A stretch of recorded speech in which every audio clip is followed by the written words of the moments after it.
रांझे को ऐसा लगा जैसे जंग के बेले में 14वीं का चांद निकल आया हो।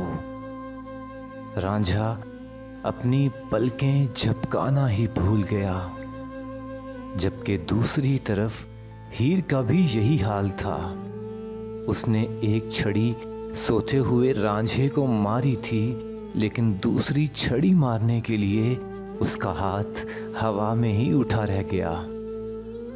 हीर उसे दूसरी छड़ी भी मारना चाहती थी, लेकिन कोई अनजानी ताकत उसे रोक रही थी।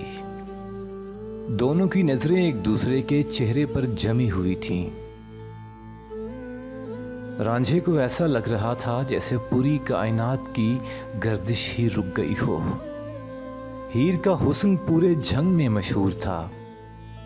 कश्मीर की पहाड़ियों से निकलने वाले दरियाए चन्नाब के एक सिरे से लेकर दूसरे सिरे तक सैकड़ों किलोमीटर बनते थे, जहां लाखों की तादाद में लोग बसते थे।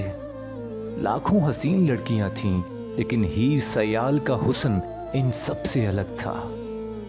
वो सबसे हसीन थी। रांझे को 14वीं का चांद भी हीर के हुस्न के आगे हकीर नजर आ रहा था। वो किसी अकीदतमंद की तरह हीर के चेहरे की ज़ियारत कर रहा था।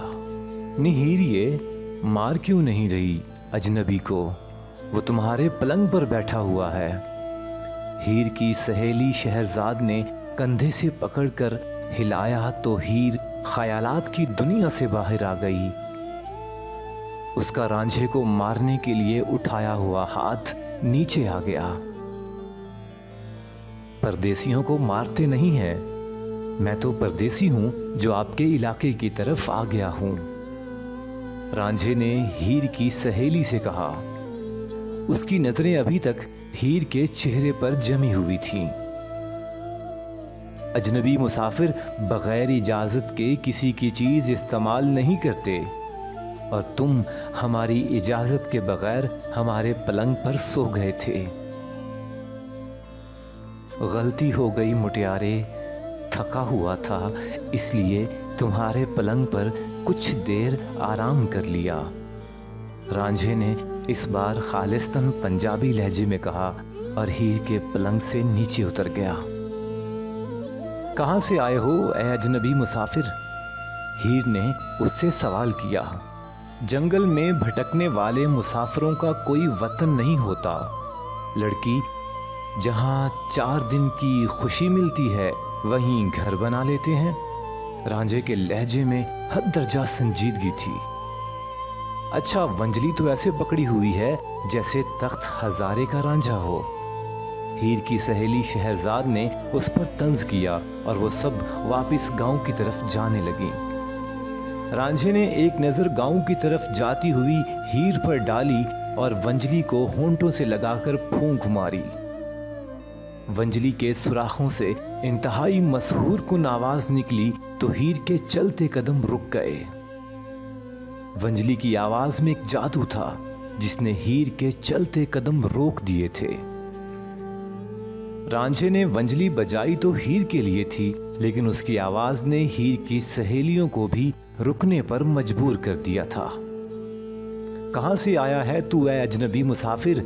हीर ने वापस पलटते हुए कहा। मुसाफिर हूं हीर जी, जंगल जंगल घूमता रहता हूं। रांझे ने वंजली बजाना बंद कर दी।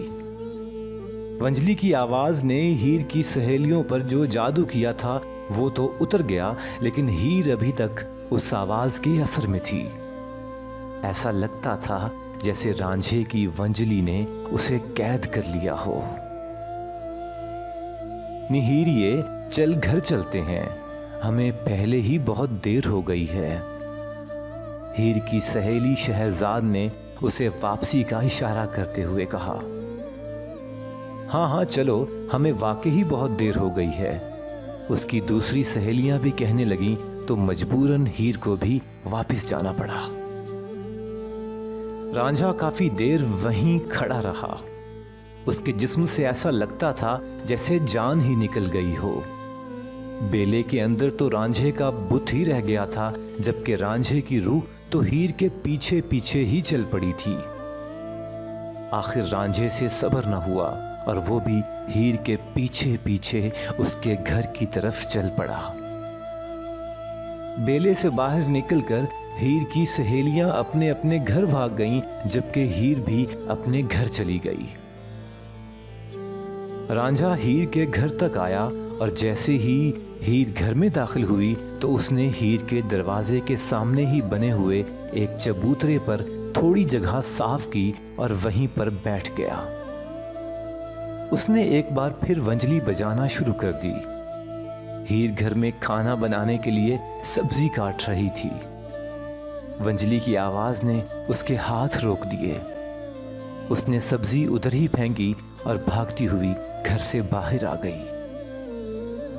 सामने ही चबूतरे पर रांझा आंखें बंद किए वंजली बजा रहा था।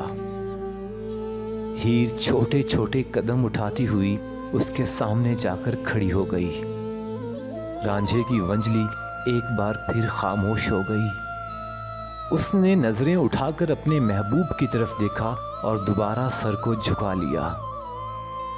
ऐ अजनबी मुसाफिर, तुझे मैं जानती नहीं हूं, लेकिन पता नहीं क्यों मुझे ऐसा लगता है जैसे मैं तुम्हें अज़ल से जानती हूं। तुम्हारा मेरा रिश्ता अज़ल से है। ऐसा लगता है जैसे तू तख्त हजारे का रांझा है। हीर उसके सामने खड़ी उससे सवाल कर रही थी। तुम कौन हो ऐ मेरे महबूब मुसाफिर? हीर ने एक बार फिर सवाल किया। मैं तख्त हजारे का रांझा हूं। मैं वही रांझा हूं जो आज तुम्हारी मोहब्बत में जंगल जंगल घूम रहा है। मैं अपनी हीर का रांझा हूं। उसने एक बार नजर उठाकर चौदहवीं के चांद की तरफ देखा। चांद वाकई ही हीर के हुस्न के आगे कुछ भी नहीं था। तुम मेरे पीछे क्यों आए हो रांझे? क्या मुझे बदनाम करना चाहते हो? हीर वापस घर की तरफ जाने लगी तो रांझे ने हाथ बढ़ाकर उसकी कलाई पकड़ ली। मोहब्बत करने वालों को कभी बदनामी का डर नहीं होता। मैं महबूब के दर की गुलामी मांगने आया हूं। मुझे खाली हाथ मत लौटाओ।